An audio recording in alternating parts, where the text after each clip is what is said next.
దేవుని సన్నిధిలో మరొకసారి దేవుని యొక్క వాక్యాన్ని ధ్యానించుకునే భాగ్యాన్ని దేవుడు అనుగ్రహించినందుకు దేవునికి ఎంతగానో వందనాస్తులు చెల్లిస్తున్నాను. ఈ వాక్యాన్ని వింటున్నప్పుడు మీ జీవితంలో దేవుడు గొప్ప కార్యం జరిగించాలని మీరు ఈ వాక్యాన్ని ఇతరులకు కూడా షేర్ చేస్తూ ఉండండి. ఆయన మనతో మాట్లాడబోతున్నాడు, మన జీవితంలో గొప్ప కార్యం చేయబోతున్నాడు. ఒకసారి చెప్తాం హల్లెలూయా. పిల్లలందరూ చెప్పండి హల్లెలూయా. దేవుని పిల్లలందరూ చెప్పండి హల్లెలూయా. రివైవల్ హీలింగ్ సెంటర్ విశ్వాసులకు, దేవుని బిడ్డలందరికీ ప్రభు మన రక్షకుడిని యేసయ్య నామములో మీ అందరికీ శుభాతి వందనాలు. మీరందరూ బాగున్నారని నమ్ముచున్నాను. నేను మీ కొరకు ప్రార్థిస్తున్నాను. గత 5 ఆరాధనలు మనము సంఘంగా కూడి ఆరాధించుకోలేకపోయాం. జరుగుతున్న పరిణామాలు, జరుగుతున్న కరోనా వైరస్ వల్ల అనేకులు కొట్టుమిట్టాడుతారు. లక్షలాది ప్రజలు, అది కోట్లాది ప్రజలు ఈరోజు బాధల గుండా, వేదన గుండా, శ్రమల గుండా వెళ్తున్నారు. ఈ భయంకరమైన ఈ శ్రమలలో దేవుడు మనల్ని కాపాడి ఉండడానికి ఆహారం, ఇల్లునిచ్చి, తినడానికి ఆహారం ఇచ్చి, కట్టుకోవడానికి బట్టలు ఇచ్చాడు. శ్రమల్లో, బాధల్లో, ఇరుకులో, ఇబ్బందులో, అవమానంలో, ఒంటరితనంలో దేవుడు మన జీవితంలో గొప్ప కార్యం చేశాడు. హల్లెలూయా. ఆ దేవాది దేవునికి కృతజ్ఞతాస్తులు చెల్లించగలుగుతాం. ఈరోజు మన కొరకు అనేకులు కష్టపడుతున్నారు, పనిచేస్తున్నారు. శ్రమల్లో ఉన్న వీళ్ళందరినీ కాపాడడానికి వారి వారి కష్టార్జితాన్ని ప్రజలకు పంచుతున్నారు. దాన్ని బట్టి దేవునికి ఎంతగానో వందనాలు చెల్లిస్తున్నారు. ఈ రోజు దేవుని యొక్క వాక్యాన్ని మనం ధ్యానించుకుందాం. ప్రియమైన దేవుని బిడ్డలారా, వాక్యంలోకి వెళ్దాం. మత్తయి సువార్త 14వ అధ్యాయం. బైబిల్ తీసుకోవాలి. మత్తయి సువార్త 14వ అధ్యాయము 13వ వచనంలో వ్రాయబడి ఉన్నది. మత్తయి సువార్త 14వ అధ్యాయము 13వ వచనంలో వ్రాయబడి ఉన్నది.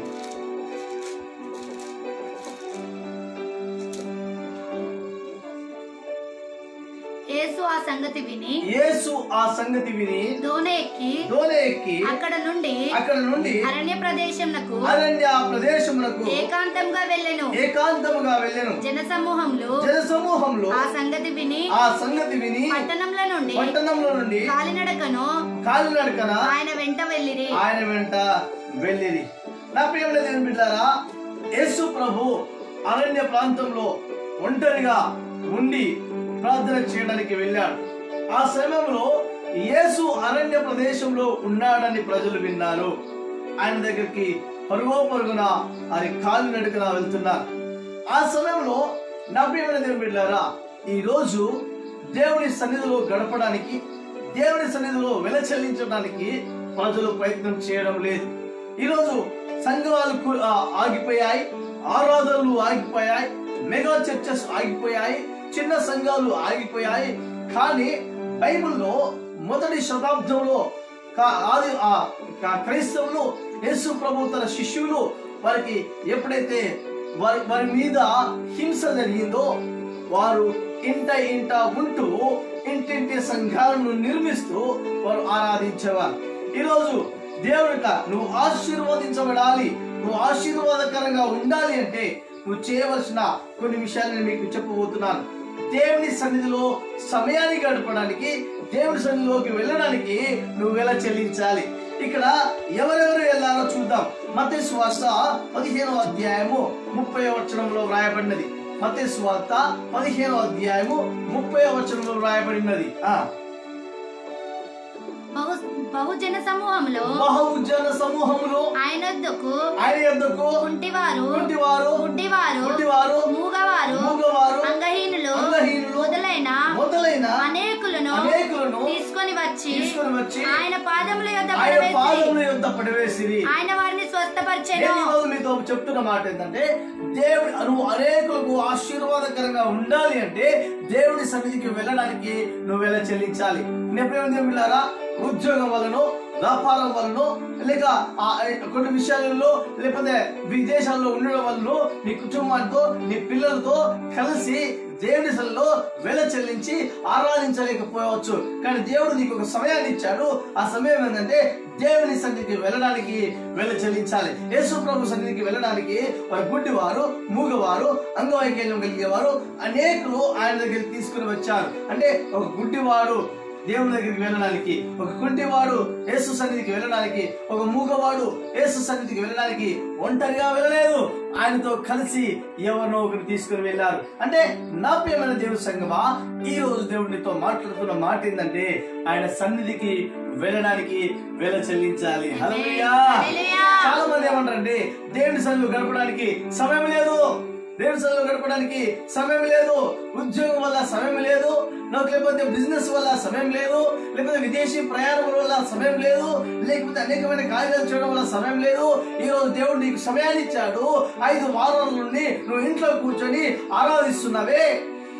దేవుని సన్నిధిలో అనేకమైన బహన, అనేకమైన ఎక్స్క్యూజెస్, అనేకమైన తప్పించుకునే విషయాలు మనం మాట్లాడతాం. గుడ్డివాడు అనడం లేదు నేను నడవలేనని, గుడ్డివాడు అనడం లేదు నేను చూడలేనని, మూగవాడు అనడం లేదు నేను మాట్లాడలేనని. దేవుని సన్నిధికి వెళ్ళడానికి వారు వెల చెల్లిస్తున్నారు. అనేకులకు ఆశీర్వాదకరంగా ఉండాలి అంటే దేవుని సన్నిధికి వెళ్ళడానికి వెల చెల్లించాలి. మొదటి మాట, ఆయన సన్నిధికి వెళ్ళడానికి परमेश्वर का उपस्थिति में जाने के लिए आपको कीमत चुकाना पड़ेगा. In order to go to the presence of God, you need to pay some price. How many of you can say that? How many times you have said that you have many excuses? You are telling that I have a business. You are telling that I have a foreign trip. You are telling that I have many kind of problems. I don't have time to spend in the presence of God. God gave you time. దేవుడు నీకు సమయాన్ని ఇచ్చాడు. ఏం చేస్తున్నావు? ఆ సమయాన్ని వ్యర్థం చేస్తున్నావేమో. You are wasting your time. Everybody is sitting here in front of TV. Everybody is sitting in cashing his phone and taking all kind of nonsense things. Let me tell you, my dear brothers and sisters, I want to tell you one thing. దేవుని సన్నిధికి వెళ్ళడానికి వెల చెల్లించాలి. హల్లెలూయా. In order to be a blessing to the nations, be a blessing to the village, be a blessing to the our people, you need to pay some price. దేవుని సన్నిధికి వెళ్ళడానికి నువ్వు వెల చెల్లించవలసినది.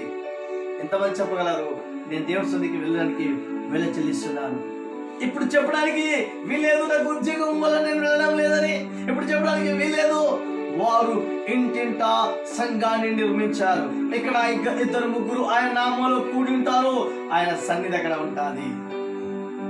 దేవుని సన్నిధిలో గడపడానికి సమయం లేదా? దేవుని సన్నిధిలో ప్రార్థన చేయడానికి సమయం లేదా? దేవుని సన్నిధిలో వేచి ఉండడానికి సమయం లేదా? ప్రియ సంగమా, దేవుడు నీతో మాట్లాడుతున్నాడు. ప్రభువు యేసుక్రీస్తు వారు భూలోకంలో ఉన్నప్పుడు అద్భుతమైన ఆశ్చర్యమైన కార్యాలు చేశాడు. మనకందరికి తెలుసు. 5 రొట్టెలు 2 చేపలు 5,000 మందికి పంచాడు. నీకు అర్థం కావాలి, దేవుని సన్నిధికి ఎవరైతే అరణ్య ప్రాంత దేశంలో ఉన్న యేసయ్య దగ్గరికి ప్రజలు కాలినడకన వెళ్ళారు. గుడ్డివారు వెళ్ళారు, గుడ్డివారు వెళ్ళారు, మూగవారు వెళ్ళారు, అనేకమైన మానసిక రోగములు వెళ్ళారు. They went with Jesus. ఎక్కడైతే యేసు ఉన్నాడో అక్కడ యేసయ్య దగ్గరికి వెళ్ళారు. యేసయ్య దగ్గరికి వెళ్ళడం వల్ల వారి జీవితంలో అనేకమైన అద్భుత కార్యాలు దేవుడు చూశారు. ఆమేన్. చెప్తాం గట్టిగా. In order to you need to pay some price in order to go to the presence of God. నువ్వు దేవుని సన్నిధికి వెళ్ళడానికి నువ్వు వెల చెల్లించాలి. परमेश्वर की उपस्थिति में जाने के लिए तुझे कीमत चुकाना पड़ेगा. याद रखना. దేవానికి వందనాలు తండ్రి. హల్లెలూయా. ఇంకో మాట చదువుకుందాం. మత్తయి సువార్త 14వ అధ్యాయం 15వ వచనం. మత్తయి సువార్త 14వ అధ్యాయం 15వ వచనం. సాయంకాలమైనప్పుడు శిష్యులు ఆయన యొద్దకు వచ్చి, ఇది అరణ్య ప్రదేశము, ఇప్పటికే ప్రొద్దుపోయేను. ఈ జనులు గ్రామంలోనికి వెళ్ళి 14 చదవాలి. ఆయన వచ్చి ఆ గొప్ప సమూహంను చూచి వారి మీద కనికరపడి వారిలో రోగులను వారిని స్వస్థపరిచాడు. మొదటి మాట, they paid a price to in order to go to the presence of God. దేవుని సన్నిధికి వెళ్ళడానికి వారు వెల చెల్లించారు. మొదటి మాట. రెండవ మాట ఏంటంటే వారు వెళ్ళి ఆయన సన్నిధిలో గడపడానికి వారు ప్రయత్నం చేస్తున్నప్పుడు యేసయ్య వారి మీద కనికరపడ్డాడు. హల్లెలూయా. హల్లెలూయా. He had a compassion on the people. When Jesus saw the blind man, when Jesus saw a lame man, when Jesus saw on many people, he had a compassion on the people. వాళ్ళని చూసినప్పుడు వారి మీద దయ కలిగాలి. ఎందుకో తెలుసా? వారి మీద ఎందుకు దయ కలిగాదంటే వారు యేసుతో ఉన్నారు కాబట్టి. ఈరోజు నువ్వెవరితో ఉన్నావు? పాపంతో ఉన్నావేమో, మోసంతో ఉన్నావేమో, అబద్ధంతో ఉన్నావేమో, దొంగతనం చేస్తున్నావేమో, ఇంకా ఐక్య విచారంతో ఉన్నావేమో, ఇంకా ఎవరిని మోసం చేయాలని బతుకుతున్నావేమో. ఈరోజు దేవుడికి వాక్యాన్ని వింటున్న నీతో మాట్లాడుతున్నాడు దేవుడు. ఏమని చెప్తున్నాడంటే ఆయన సన్నిధికి వెళ్ళడానికి వెల చెల్లించు. అంతేకాదు ఆయన సన్నిధిలో ఉండడం వల్ల నీకు కలిగే మొదటి లాభం ఏంటంటే ఆయన నీ మీద కనికరపడతాడు.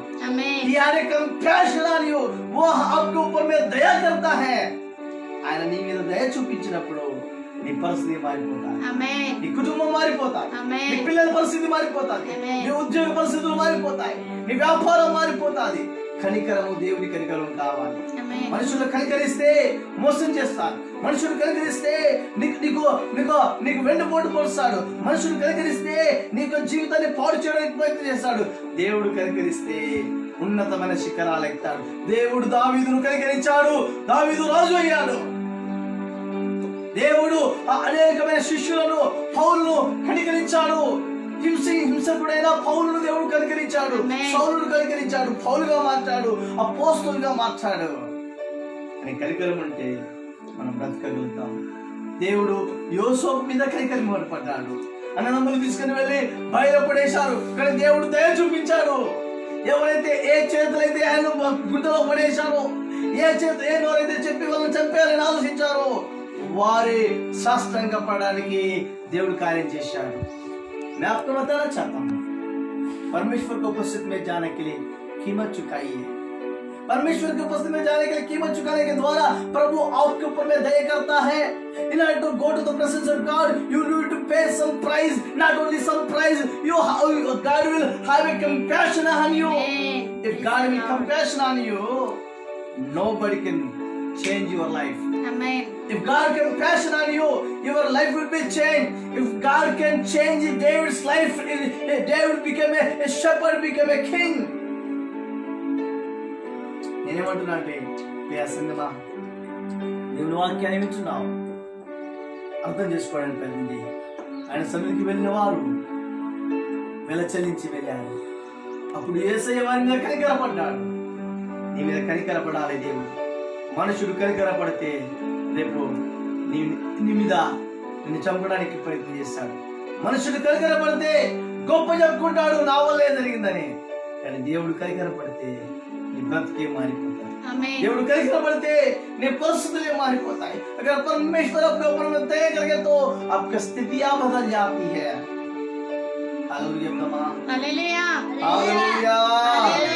ఎంత దయగల దేవుని మనం కలిగి ఉన్నాం, ఎంత కృపగల దేవుని మనం కలిగి ఉన్నాం, ఎంత దయాళుని మనం కలిగి ఉన్నాము అర్థం చేసుకోవాలి. మొదటి మాట చెప్పాను, దేవుడి సొల్లు వెళ్ళడానికి నువ్వు వెల చెల్లించు. రెండో మాట, ఆయన నిన్ను కనికరిస్తాడు. మూడో మాట 14 ఉంటుంది, చదవాలి. ఆయన వచ్చి ఆ సమూహమును చూచి వారి మీద కనికరపడి వారిలో రోగులైన వారిని స్వస్థపరిచారు. చప్పలు కొడదాం గట్టిగా. He healed the sick people. Why Jesus healed the sick people? Because they paid a price in order to go to the presence of God. Not only in order to pay, they paid a price. Jesus had a compassion on them. Not only compassion on them, He healed sick people. ఆయన స్వస్థపరిచాడు. ఎవరిని స్వస్థపరిచాడు? బాధలో ఉన్నవారిని, గుడ్డివారిని, మగవారిని, అంగ వైకల్యం కలిగిన వారిని, అనేకమైన మానసిక రోగుల చేత బాధపడుతున్న వారిని దేవుడు స్వస్థపరిచాడు. స్వస్థత కావాలి నీకు అంటే నువ్వు దేవుని సన్నిధిలో గడపవలసిందే. స్వస్థత కావాలి. మానసికంగా నువ్వు కృంగిపోయావేమో, ఎవరు నిన్ను పట్టించుకోవడం లేదేమో, ఒంటరిగా నీ జీవితాన్ని జీవిస్తున్నావేమో, ఎవరు నీ గురించి ఆలోచించడం లేదేమో, ఎవరు నీ పరిస్థితులను అర్థం చేసుకోవడానికి ప్రయత్నం చేయడం లేదేమో. నా ప్రేమ సంగమా, ఈరోజు దేవునితో మాట్లాడుతున్నాడు. దేవుని సన్నిధికి వెళ్ళడానికి వెళ్ళి చెల్లించు. మొదటి లాభము ఆయన నీ మీద కనికరపడతాడు. కనికరపడమే కాదు, నీ రోగాన్ని బాగు చేస్తాడు. హల్లెలూయా. చెప్పండి గట్టిగా హల్లెలూయా. ఒక మాట ఏంటంటే, ఏ తెగులు నీ గుడారము సమీపించదు. ప్రపంచమంతా కరోనా రోగం చేత పీడిపబడుతుంది, కానీ నా దేవుడు నీకు రక్షణ ఇచ్చాడు, నా దేవుడు నీకు స్వస్థతనిచ్చాడు, నా దేవుడు నిన్ను సురక్షితంగా జీవితాన్ని జీవించాడు. అందుకోసమే ఆయన స్వస్థపరిచే దేవుడు. ఆయన పొందిన గాయముల ద్వారా మనకు స్వస్థత. You need to pay some price in order to go to the presence of God. Now He have compassion on you. He will heal your sickness. He will take away all your burdens, whatever you have in your life. He is the King of Kings and Lord of Lords and peace of peace. And who gives strength to us. నా ప్రేమ దేవుని పిల్లారా, అందుకోసమే దేవుని సన్నిధిలో గడపండి, దేవునితో మాట్లాడండి, ఆయన సన్నిధికి వెళ్ళండి, ఆయన సన్నిధిలో గడపండి. ఈ సమయము ఇంట వారు గృహంలో వారు రొట్టెలు ఇచ్చేవారు, ఇంటింట వారు దేవునితో సహవాసం కలిగి ఉండేవారు, వారు అపోస్తల బోధయందు నిలకడగా ఉండేవారు. ఈరోజు ప్రజలు ఎవరి దయ అవసరం ఉండదు, దేవుని దయ ప్రారంభిస్తే ఎవడు నేను ఆపలేడు. ఆమేన్ చెప్పండి గట్టిగా, చెప్పండి హల్లెలూయా, హల్లెలూయా.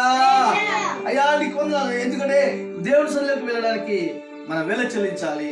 ఆయన మనకి కనికరపడతాడు. కనికరపడమే కాదు, ఆయన మన రోగాన్ని స్వస్థపరుస్తాడు. చదవాలి, ఇంకా 14-15 వచనం చదవాలి. సాయంకాలము అయినప్పుడు శిష్యులు ఆయన యొద్దకు వచ్చి, ఇది అరణ్య ప్రదేశము, ఇప్పటికే ప్రొద్దుపోయింది, ఈ జనులు గ్రామంలోకి వెళ్ళి భోజన పదార్థములు కొనుకొనుటకై వారికి పంపివేయమని చెప్పాను. ఏం చేయాలట? అయ్యా సాయంకాలం అయింది, చీకటైంది, ఇప్పటికే పొద్దుపోయింది, మీరు భోజన పదార్థములు అనేక దినముల నుండి 3 దినముల నుండి మీరు ఉపవాసంతో ఉన్నారయ్యా, మీరు పంపించండి, వారు భోజనం కొనుక్కొని వస్తారు. ఇక్కడ అసాధ్యము.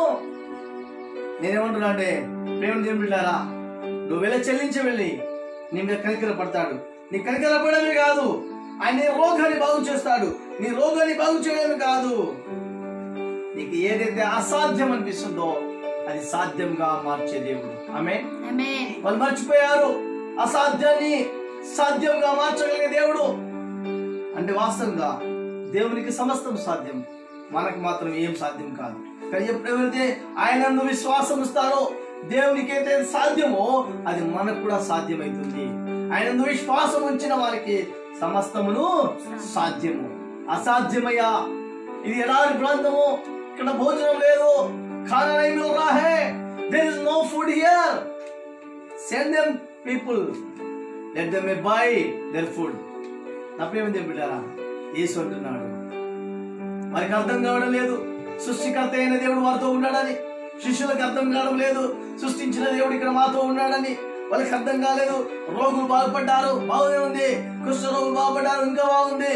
కుంటి వారు బాగుపడ్డారు, ఇంకా బాగుంది. ఉల్టి వారు బాగుపడ్డారు, ఇంకా బాగుంది. కానీ శారీరకమైన స్వస్థత దేవుడు ఇచ్చాడు, తినడానికి ఆహారం ఇవ్వలేడా? వారికి అసాధ్యం అనిపిస్తుంది. ఎన్నిసార్లు నీ జీవితంలో నువ్వు అసాధ్యం అనుకున్నావు, అసాధ్యమని చనిపోవాలనుకున్నావే, అసాధ్యం కదా నేను బ్రతకడం, అసాధ్యం కదా నీ కుటుంబంలో కలిసి ఉండడం, అసాధ్యం కదా నేను సంఘాన్ని నడిపించడం, అసాధ్యం కదా నా పిల్లలను పోషించుకోవడము అసాధ్యం అనిపిస్తుందేమో. నీకు అసాధ్యం అనిపిస్తుంటే ఈరోజు వాక్యాన్ని వింటున్నా నీవు, నీకు ఏదైతే అసాధ్యమో అది దేవునికి సమస్తము సాధ్యం. అందరూ చెప్పండి హల్లెలూయా, చెప్పండి గట్టిగా హల్లెలూయా, అందరూ చెప్పాలి హల్లెలూయా. ప్రియ సంగమా, దేవుడితో మాట్లాడుతున్నా. దేవుని బిడ్డ, క్రైస్తవ సేవలో ఉన్నావేమో, అసాధ్యం అనుకుంటున్నావు. కరోనా రోగం వల్ల నా ఉద్యోగం పోయింది, కరోనా రోగం వల్ల నేను బిజినెస్ చేయలేకపోతున్నాను, కరోనా రోగం వల్ల నా పిల్లల్ని పోషించుకోవాలి, అసాధ్యము. దేవుడితో మాట్లాడుతున్న మాట కంటే ఏదైతే నీకు అసాధ్యమో దేవునికి సాధ్యము. ఒకవేళ నువ్వు ఆయనందు విశ్వాసం వస్తే, శిష్యులు మర్చిపోయారు, దేవుని కుమారుడు మనతో ఉన్నాడు, మెస్సయ్య మనతో ఉన్నాడు, అద్భుతాలు చేయబడు మనతో ఉన్నాడు, ఆశ్చర్యకార్యాలు చేయబడు మనతో ఉన్నాడు, పాపమును విడిపించేవాడు మనతో ఉన్నాడు, రోగులను విడిపించేవాడు మనతో ఉన్నాడు, అసాధ్యమైన దాన్ని సాధ్యంగా మార్చేవాడు మనతో ఉన్నాడు అని మర్చిపోయారు ప్రజలు. మర్చిపోతున్నావేమో అనుకుంటున్నావు. 3 నెలలు అవుతుంది, 2 నెలలు అవుతుంది, రెంట్ కట్టలేదు. నువ్వు అనుకుంటున్నావు ఇన్ని నెలల నుండి ఆహారం సరిగా దొరకడం లేదు. నీకు సాధ్యం అనిపిస్తుంది, అసాధ్యం అనిపిస్తుంది కదా. నా దేవుడు నీ జీవితంలో అసాధ్యాన్ని సాధ్యంగా మార్చేది. In order to go to the presence of God, you need to pay some price. Then God will have compassion on you. Not only compassion on you, He will heal all your sickness. You to understand that impossible, He makes impossible to possible. If you believe in Jesus, nothing is impossible to you. ఏది అసాధ్యం కాదు. ఆయన విశ్వాసం ఉంచువాని ఆయన వదిలిపెట్టే దేవుడు కాదు. హల్లెలూయా. యేసు మహారాజ్ కి హల్లెలూయా. అసాధ్యమైనది ఏది లేదు. మార్కు సువార్త 9:23 వచ్చి చదవండి. 9:23 చదవండి. ఏమైనను నీవెళ్ళినైతే మా మీద కనికరపడి మాకు సహాయం చేయమనెను. అందుకు యేసు నీ వెళ్ళినవైతే నమ్మువానికి సమస్తమును సాధ్యమే. నువ్వు నమ్మితే నమ్మువానికి సమస్తము, నువ్వు నమ్మితే నమ్మువానికి సమస్తము సాధ్యమే. మొదటి మాట, వెల చెల్లించి వెళ్ళు యేసు సన్నిధికి. ఇంటింటో ప్రార్థన చేయడానికి ప్రయత్నం చేయి, కుటుంబంతో ఆరాధించడానికి ప్రయత్నం చేయి, కుటుంబంతో దేశంలో గడపడానికి ప్రయత్నం చేయి. అప్పుడు నీ మీద కనికరపడతాడు. కనికరపడమే కాదు, నీ రోగాన్ని బాగు చేస్తాడు. నీ రోగాన్ని బాగు చేయడమే కాదు, నీకు అసాధ్యమైన దాన్ని సాధ్యంగా మార్చేస్తాడు. నమ్ముతున్నావా? ఏం జరగబోతుంది రానున్న దినాల్లో? ఏం జరగబోతుంది ఈ సంఘంతో అంటే ఇంటింట ఆరాధన ఎస్టాబ్లిష్ అవుతుంది. రానున్న దినాల్లో ఏం జరగబోతుందంటే వెళ్ళి సర్వలోకానికి వెళ్ళి సర్వ సృష్టికి సువార్తను ప్రకటించమన్నాడు కదా. ఆయన శిష్యులుగా తయారు చేయమన్నాడు కదా. ఇదే ప్రాముఖ్యమైన సమయం, శిష్యులుగా తయారు చేయండి. అంతేకాదు, మాధ్యమంలో మీడియా మాధ్యమంలో ఉపయోగిస్తూ దేవునికి కార్యాలు జరిగించండి. ఇది అసాధ్యం అనుకోకు, సమస్తాన్ని దేవుడు సాధ్యం చేస్తున్నాడు.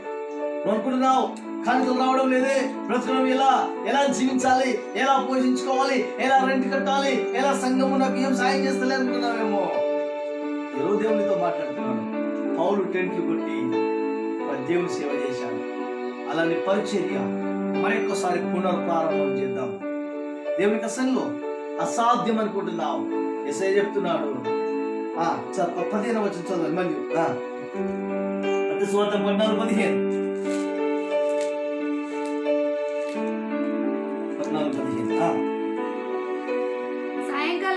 సాయంకాలము అయినప్పుడు శిష్యులు ఆయన యుద్ధకు వచ్చి, ఇది అరణ్య ప్రదేశము, ఇప్పటికే ప్రొద్దుపోయింది. ఈ జనులు గ్రామంలోకి వెళ్ళి భోజన పదార్థములు కొనుకొనుటకై వారిని పంపివేయమని చెప్పాను. యేసు వారు వెళ్ళనక్కర్లేదు, మీరే వారికి భోజనం పెట్టడని వారితో చెప్పగా. అర్థం చేసుకోవాలి, యేసు ప్రభు అంటే అసాధ్యమైనది సాధ్యంగా చేయబడు ఆయనే. ఆయన ఇంకొక ఆశీర్వాదం ఏంటో తెలుసా? ఇంకొక ఆశీర్వాదం, He will not send you with empty hands. ఉట్టి చేతులతో ఆయన నిన్ను పంపించడం ఆయనకు ఇష్టం లేదు. పాపం చేత పట్టుబడిన ఒక స్త్రీని యేసయ్య దగ్గర తీసుకుని వస్తే యేసయ్య ఏమంటాడంటే, మీలో ఎవడు పాపం చేయను తొలదరి రాయి ఆమె మీద అన్నాడు. ఎవరే లేదు, వెళ్ళిపోయారు. అంటే యేసు ప్రభు, అమ్మా ఇంకా నీకు ఎవరు చెప్పలేదా, ఇక నువ్వు పాపం చేయకు, ఆమెకు శాంతినిచ్చాడు. ఆయన उल्टी चीजों को पंपीचे देव वो काली हाथों में बेचने वाला परमेश्वर नहीं है। जब परमेश्वर को पसंद में आप जाते हैं और उसका जाने के द्वारा अपना कीमत चुका के जाइए, तब परमेश्वर आपके ऊपर में दया करेगा। दया करना नहीं है, आपके पूरा बीमारी को चंगा करेगा। चंगा करना सिर्फ कर नहीं है, आपको असंभव को संभव करेगा, उतना नहीं है। और आपको खाली हाथ में नहीं भेजेगा। దేవుని సన్నిధికి వెళ్ళడం వల్ల you have to go to the presence of God. You need to pay some price. Not only some price, He will have a compassion on you. He will have a grace on you. He will have a kindness on you. Not only kindness, He will heal all your sickness. Not only He will heal all your sickness, He will make impossible to possible. If you pay price in order to go to the presence of God, He will not send you with empty hand. ఆయన ఖాళీ చేతులతో పుట్టి చేతులతో నేను పంపించే దేవుడు కాదు. యేసు ప్రభువు అంటున్నాడు తన శిష్యులతో, మీరే వారికి భోజనము పెట్టండి. హల్లెలూయా, చెప్పండి హల్లెలూయా, అలా చెప్పండి గట్టిగా, అందరు చెప్పండి హల్లెలూయా, గట్టిగా చెప్పండి హల్లెలూయా. ఆయన సన్నిధిలో మీరే భోజనం పెట్టండి, మీరే పెట్టండి అయ్యా, మీరే పెట్టండి అంటే యేసయ్య సన్నిధికి వెళ్ళే వారిని ఒట్టి చేతులతో పంపించడం ఆయనకు ఇష్టం లేదు. నా ప్రేమ దేవుని బిడ్డారా, 16వ వచనం చదువుకుందాం. 16వ వచనం 16వ వచనం. యేసు వారు వెళ్ళనక్కర్లేదు, మీరే వారికి భోజనం పెట్టండి. వారు ఇక్కడ మన యొద్ద 5 రొట్టెలు 2 చేపలు తప్ప మరేమీ లేదని వారితో చెప్పాను. అందుకు ఆయన వాటిని నా యొద్దకు తెండి అని చెప్పి పచ్చిక మీద కూర్చుంటున్నని జనులకు ఆజ్ఞాపించి 5 రొట్టెలు 2 చేపలు పట్టుకొని ఆకాశము వైపు కన్నులెత్తి ఆశీర్వదించి ఆ రొట్టెలను విరిచి శిష్యులకిచ్చెను. శిష్యులు జనులకు వడ్డించిరి. వారందరూ తిని తృప్తి పొందిరి. వారు ఈరోజు చెప్తున్నాను, నీ దగ్గర ఏముంది ఆయనకి ఇవ్వడానికి? వారు అంటున్నారు 5 రొట్టెలు ఉన్నాయి, 2 చేపలు ఉన్నాయి. యేసు ప్రభు చేతులకి ఇవ్వగానే యేసు ప్రభు ఏమనంటే కృతజ్ఞతాస్తులు చెల్లించి వాటిని విరిచాడు. ఏమి ఇవ్వగలవు? ఇవ్వడు దేవుడికి. నువ్వు ఆశీర్వాదకరంగా ఉండాలి అంటే ఏమి ఇవ్వగలవు? ఈరోజు కరోనా రోగం వల్ల ఎంతో మంది చచ్చిపోతున్నారు, కొట్టుబిట్టి ఆడుచున్నారు, భోజనం దొరకక శ్రమలు పడుతున్నారు, బాధలు పడుతున్నారు. నీ దగ్గర ఏముందో మనకి ఇవ్వడానికి ప్రయత్నం చేయండి. యేసు ప్రభు దగ్గర యేసు ప్రభు అంటున్నాడు, 5 రొట్టెలయ్యా 2 చేపలయ్యా తీసుకొని వచ్చాడు. కృతజ్ఞతాస్తులు చెల్లించాడు, దాన్ని విరిచాడు. విరువకుంటే అది 5,000 మందికి ఆహారంగా మార్చేది కాదు. విరువపడడం వల్ల 5,000 మందికి ఆహారంగా మార్చబడ్డారు. ఈరోజు వాక్యం వచ్చిన నీవు జాగ్రత్తగా వినండి. దేవుని సన్నిధికి వెళ్ళి వెలచరించి వెళ్ళడం వల్ల కనికరించే దేవుడు, కనికరించడమే కాదు రోగాన్ని స్వస్థపరచడమే కాదు, అసాధ్యాన్ని సాధ్యంగా మార్చే దేవుడు, అసాధ్యాన్ని సాధ్యంగా మార్చే దేవుడే కాదు, ఉత్త చేతులతో ఇంటికి పంపించే దేవుడు కాదు. అంతేకంటే గొప్పది ఏమంటారంటే, ఈరోజు నీ దగ్గర ఏమున్నది? వాళ్ళ దగ్గర మాత్రం 5 రొట్టెలు 2 చేపలు ఉన్నాయి, వాళ్ళకి ఇచ్చారు, కృతజ్ఞతాస్తులు చెల్లించాడు. బంగారం ఆయనది, వెండి ఆయనది, భూమి ఆయనది.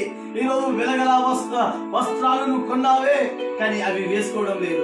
ఈరోజు వెలగల బంగారం నువ్వు కొన్నావే కానీ అవి వాడుకోవడం లేదు. ఈరోజు బ్యాంకులలో బ్యాంక్ బ్యాలెన్స్ ఉన్నదే కానీ దాన్ని ఉపయోగించే స్థితిలో నువ్వు లేవు. ఈరోజు వేలాది లక్షలాది పెట్టి నువ్వు కార్లు కొన్నావే, అవి కనీసము కదిలించే స్థితిలో నువ్వు లేవు. నీ ప్రాణం ఏమి ఇవ్వగలవు దేవునికి? ఏకితో జిందగీ హై, ఒకటే ఒక జీవితం. ఆ జీవితాన్ని దేవునికి ఇస్తే ఆయన కృతజ్ఞతాస్తులు చెల్లిస్తాడు, అది విరుస్తాడు. ఎప్పుడైతే నీ జీవితాన్ని ఆయనకు సమర్పిస్తావో ఆయన తీసుకొని నీ జీవితాన్ని విరిచేస్తే అనేకులకు నువ్వు ఆశీర్వాదకరంగా మార్చుతావు. హల్లెలూయా చెప్పండి, హల్లెలూయా. అనేకులకు ఆశీర్వాదకరంగా నువ్వు మార్చబడతావు. అనేకులకు నువ్వు ఆశీర్వాదకరంగా మార్చబడాలంటే నీ ఒక్క జీవితాన్ని దేవునికి ఇస్తావా? నీ పాపం జీవితాన్ని, నీ మోసం జీవితాన్ని, నీ అబద్ధం జీవితాన్ని, నీ యొక్క ప్రజలను మోసం చేసే జీవిత విధానాన్ని ఒక్కసారి నీకున్న పొలుసులన్నీ తీసేసి నిన్ను విరగొట్టి నిన్ను నలగొట్టి అనేకులకు ఆశీర్వాదకరంగా నేను మారుస్తాను. ఇస్తావా దేవునికి నీ జీవితాన్ని? ఈరోజు నేను పాపినయ్యా, నేను మోసగానయ్యా, నేను అబద్ధికునయ్యా, నేను మోసం చేసి బ్రతుకుతున్నానయ్యా, నా జీవితాన్ని నువ్వు తీసుకోయ్యా. ఎంతో మంది చచ్చిపోతున్నారు, కరోనా రోగం వల్ల ఎంతో మంది చచ్చిపోతున్నారు, అశాంతి వల్ల ఎంతో మంది ప్రభు ఆత్మహత్య చేసుకుంటున్నారు, ఆకలి చావు చేస్తున్నారు. ప్రభు దేవుడు అడుగుతున్నాడు, నువ్వేమి ఇవ్వగలవు ఆశీర్వాదకరంగా ఉండడానికి? నీ డబ్బు అవసరం లేదు, నీ డబ్బు బ్యాంకులలో మూలుగుతుంది. నీ కారు అవసరం లేదు, నీ కారు ములుగుతున్నాయే. ఈరోజు దగ్గర డబ్బున్నా నువ్వు ఎగిరియలేవు, ఫ్లైట్లు కూడా ఆగిపోయాయి. నీ యొక్క డబ్బున్నా, నువ్వు కాళ్ళు ఉన్నావు, తిరగలేవు, ఆగిపోయింది పరిస్థితులన్నీ. ఇస్తావా ఈరోజు దేవునికి? ఎంత దినాలు నువ్వు ఉంటావు? నీ బ్రతుకులు దేవునికి ఇస్తే దాన్ని విరిచి వేస్తాడు. ఆశీర్వాదకరంగా వేలాది లక్షాది ప్రజలకు ఆశీర్వకరంగా మారుతున్నావు. ఈరోజు నీ పాప జీవితాన్ని, నీ మోస జీవితాన్ని, నీ అబద్ధ జీవితాన్ని దేవునికి అప్పగించు. దాన్ని విరిచివేస్తాడు. విరవడం వల్ల వేలాది ప్రజలకు ఆశీర్వాదకరంగా మార్చుకుంటాడు. ఏమి ఇవ్వగలనయ్యా నీకు నేను? ఏకితో జిందగీ హై, ఒకే ఒక జీవితం నేను నీకు ఇస్తాను ప్రభువా. అందరి ఇవ్వండి హల్లెలూయా. నా ప్రేమ దేవులారా, ఈరోజు దేవునితో మాట్లాడుతున్నాడు. దేవుని సన్నిధికి వెళ్ళడానికి వెళ్ళచిందించు. ఆయన నీ మీద కనికరపడతాడు. ఆయన కనికరపడడం కాదు, నీ రోగాన్ని బాగు చేస్తాడు. నీ రోగాన్ని బాగు చేయడం కాదు, అసాధ్యాన్ని సాధ్యంగా మార్చి చేస్తాడు. అసాధ్యాన్ని సాధ్యంగా మార్చివేయడం కాదు, అంతకంటే గొప్పది. నేను ఒట్టి చేతులతో నిన్ను పంపించను. ఏమి ఇవ్వగలవు ఈరోజు? వారైతే 5 రొట్టెలు 2 చేపలు దేవుడికి ఇచ్చారు. అది విరిస్తే 5,000 మందికి ఆహారంగా మార్చబడ్డారు. బంగారం ఉన్నది, వస్త్రాలు ఉన్నాయి, నీకు భూములు ఉన్నాయి నీ పేరు మీద. ఆయన భూములు ఉన్నా కానీ నువ్వు అమ్ముకోలేవు కదా. నీ కారు ఉన్నా కానీ తిరగలేవు కదా. నువ్వు ఫ్లైట్లు ఉన్నా కానీ నువ్వు ఎగరలేవు కదా. ప్రాణాన్ని కాపాడుకుంటున్నాను ప్రయత్నం చేస్తున్నావు. ఈ ప్రాణాన్ని దేవుడు అడుగుతున్నాడు. ఇస్తావా దేవునికి? పాప జీవితాన్ని మార్చివేసి ఆశీర్వాదకరంగా నిన్ను మార్చడానికి, ఉన్నత శిఖరాలను నిన్ను ఎక్కించడానికి ఆయన సిద్ధంగా ఉన్నాడు. నోహా సమయంలో పాపులు ప్రజలందరూ పాపం చేశారు. అప్పుడు ఆ సమయంలో దేవుడు నోహాను ఓడ కట్టించమన్నాడు. పాపంతో, మోసంతో, పశ్చాత్తాపం లేకుండా ఆశీర్వాదం పొందుతున్నాం అనుకుంటున్నావేమో. జాగ్రత్త. దేవుడు కొట్టేది కంటికి కనిపించదు, చెవులకు వినపడదు. దేవుడు నీతో అడుగుతున్నాడు ఈరోజు, ఇవ్వగలవా నీ జీవితాన్ని? వస్తావా యేసు సన్నిధికి? ఇస్తావా నీ బ్రతుకును ఆయనకు? ఆశీర్వాదకంగా నేను మార్చడానికి ఆయన సిద్ధంగా ఉన్నాడు. You have to go to the presence of God. You need to pay some price. You have to go to the presence of God. You need to pay some price. You may telling them many excuses. You have been telling them, I have a job, I have a business, I have to fly here and there. But this is the time of Corona. Give your time to the Lord. Then He will heal you. He will have compassion on you. He will make impossible to possible. He will not send you with empty hand. He is asking you what you can give to the Lord. Only one life. Give to Him. He will break it. Unless until He will not break, He will not have a channel of blessing to the many nations and many people. Will you give your life to the Lord today? Today is the day the Lord has made for us. ఏమి ఇవ్వగలనయ్యా? నేను నిన్ను ప్రేమిస్తానయ్యా. ఈ లోకంలో ఎవరిని ప్రేమించినా నేను మోసపోతున్నాను దేవా. నా బ్రతుకు నేను నీకు ఇస్తానయ్యా. నన్ను విరిచేయ్యా. నా గర్వాన్ని విరిచేయి. నా పాపాన్ని తీసివేయి. నా మోసాన్ని తీసివేయి. నా అబద్ధాన్ని తీసివేయి. నా అంధకార క్రియలను తీసివేయి. నన్ను ఆశీర్వాదకరంగా మార్చు దేవా అన్నవారు నాతో కళ్ళు మూసుకోండి. నేను మీకోసం ప్రార్థించబోతున్నాను. Lord, I pray everyone who has, there is no time. Come to the Lord today. Today is the day that the Lord has made for you. He will have compassion on your family. He will have a compassion on your children. He will have a compassion on your nation. He will have a compassion on your country. He will have a compassion on your all kind of problems. He will compassion on you. He will heal your sickness. He will heal your mental sickness. He will make impossible to possible. He will not send you with empty hand. Will you give your life to the Lord? Lord, I am going to pray for my people who is suffering in the name of Jesus. I break every power of darkness which is working in our families. There is no authority on you. Lord, we are loving you. We adore you. We magnify your name. You are the worthy to be praised. You are the worthy to be praised. Your name will be glorified. your name will be glorified in the name of Jesus. I'm praying for the people who is suffering. I'm praying for the people who is having mental disturbance. I'm praying for the people who is having corona. I'm praying for the people. Lord, mercy on my people. Lord, mercy on my country. Lord, mercy on my state. Lord, mercy on my families. I pray in the name of Jesus Christ of Nazareth. यीशु के नाम से हम दुआ करते हैं हर एक परिवार के लिए। हम दुआ करते हैं हर एक जीवन के लिए जो बीमारी में है, जो परेशानी में है, जो आर्थिक स्थिति सही नहीं है। अनुग्रह करके दावत खाली हाथ में मेरे वाला परमेश्वर ने के दावत जैसे నువ్వు విడిచిపెట్టే దేవుడికి కాదు దేవా మేము అనేకులకు ఆశీర్వాదకరంగా ఉండడానికి ఇష్టమయ్యా యేసు నామములో నేను ప్రార్థన చేస్తున్నాను ప్రతి రోగం నుండి విడుదల యేసు నామములో నేను ప్రార్థిస్తున్నాను ప్రతి వేదన నుండి విడుదల యేసు నామములో నేను ప్రార్థిస్తున్నాను ప్రతి శోధన నుండి విడుదల యేసు నామములో నేను ప్రార్థిస్తున్నాను ప్రతి అపవిత్రత నుండి విడుదల నా జీవితాన్ని నీకు సమర్పిస్తున్నాను దేవా వెరగొట్టాలని నీకు వ్యతిరేకంగా ఏదున్నా మా జీవితంలో అనేక దేశాల కోసం ప్రార్థిస్తున్నాను అమెరికా కోసం ప్రార్థన చేస్తున్నాను ఇటలీ కోసం ప్రార్థన చేస్తున్నాను సాతాను శక్తులను విడిపించండి దేవా నీ ప్రజలను మీరు విడిపించండి దేవా శోధన నుండి విడిపించండి పాపం నుండి విడిపించండి అపవిత్ర క్రియల నుండి విడిపించండి అన్యాయం నుండి విడిపించండి దేవా నైనా నీకు లాక్డౌన్ వల్ల ప్రభా మా ప్రజలు ఎంతో బాధపడుతున్నారు దేవా వారందరికీ సురక్షితమైన జీవితం ఆహారం లేని ఆహారం తెచ్చండి వస్త్రాలు లేని వారికి ఆహారం తెచ్చండి దేవ ప్రభానికి ఇల్లు లేని వారికి ఇల్లు తెచ్చండి కొట్టుమిట్టాడుచున్నారు దేవా నైనా నీకు వందనాలు తండ్రి నువ్వు దయగల దేవుడు యేసయ్యా నువ్వు కరుణ చూపే దేవుడు యేసయ్యా అయ్యా సంఘాలు నేను ఆరాధించలేకపోతున్నాయి ప్రభా మా దేశం మీద మా రాష్ట్రాల మీద మా ప్రాంతాల మీద నీకు కనికరం చూపేవా నీకు తప్ప మాకు ఎవరున్నారు దేవా కనికరం చూపించే దేవుడు ప్రభా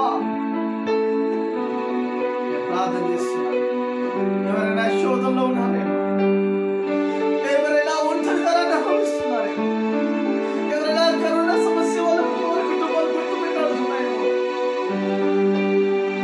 ఏమి ఇవ్వగలం ప్రభా మా జీవితాన్ని సమర్పించు మా బిడ్డలందరినీ దీవించండి మా అవసరాన్ని దీవించండి మా సంఘాన్ని దీవించండి విశ్వాసాన్ని దీవించండి దేవా అయ్యా ఇక్కడ ఉన్నారు ప్రభా ఏం చేస్తున్నారు అర్థం కావాలని పరిస్థితులు సరైన ఆహారం లేకుండా బాధపడుతున్నారు దేవా మీ సేవకులు కొట్టుమిట్టాడుచున్నారు దేవా కనికరించండి అయినా నీ బిడ్డలు ప్రభా బాధపడుతున్నారు దేవా నీ కార్యం చేయించండి మా సాగరిస్తున్న బిడ్డలందరినీ దీవించండి మనం ద్వేషిస్తున్న బిడ్డలందరినీ దీవించండి దేవా మాకు వ్యతిరేకంగా నిలబడిన బిడ్డలందరినీ దీవించండి దేవా మరి మోసము బ్రతుకు మారిపోను గాక యేసునామములో ఆ ప్రార్థన వింటున్నాను ఆ ప్రార్థన వింటున్నాను ప్రతి ఒక్క జీవితంలో ఒక కార్యం జరిగించండి